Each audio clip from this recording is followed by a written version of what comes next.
Hello, I'm Bernard Hickey from interest.co.nz and welcome to a special report brought to you in association with ASB. Today I want to have a look at a headline in the Listener magazine in which it says, "Bankers!" How Aussie banks are squeezing Kiwis.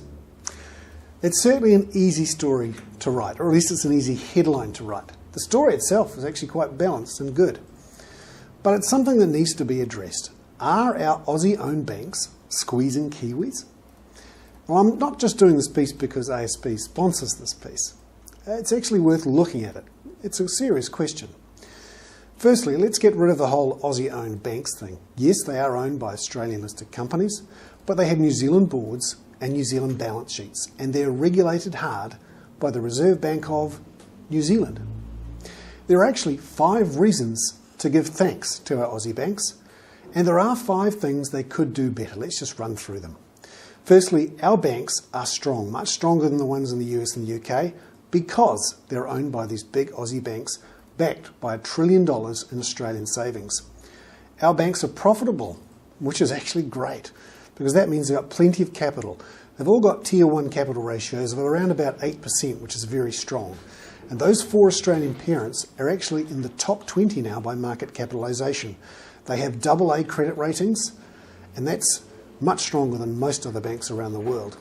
Also, our banks didn't do really dumb things, like the US banks did during the credit crunch. Our banks are still lending.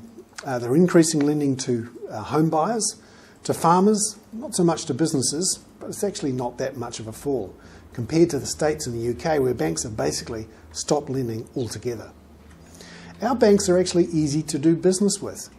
If anyone's been to the UK or to Australia, they'll know how hard it is to do business with a bank there. And surveys of customer experiences here in New Zealand show that banks are the most popular type of customer service, way better than telcos, for example. And our banks are actually competitive. We all remember those price wars during the housing boom.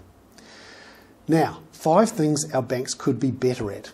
Firstly, they could lend more to small to medium businesses.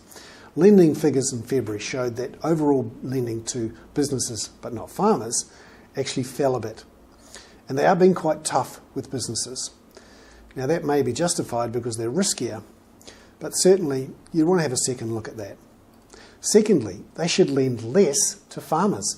Lending growth to farmers has been over 20% in the last year, even though the dairy payout is collapsing, and farmers themselves are battening down the hatches. Thirdly, our banks need to look a bit harder at how much they lend to homeowners. Their heavy lending to homeowners during the housing boom was one of the reasons for that housing boom. They are now heavily exposed to the housing sector. It probably won't hurt them too much, but pumping yet more money into what is, for them, easy lending may not be the way to go. Also, our banks perhaps shouldn't have borrowed so heavily overseas. And brings us to our final point. Perhaps they need to compete much harder for deposits here with mums and dads. One way to do that? Put up interest rates. I'm Bernard Hickey. That was a special report brought to you in association with ASB. Again, these are my personal views, not necessarily those of ASB.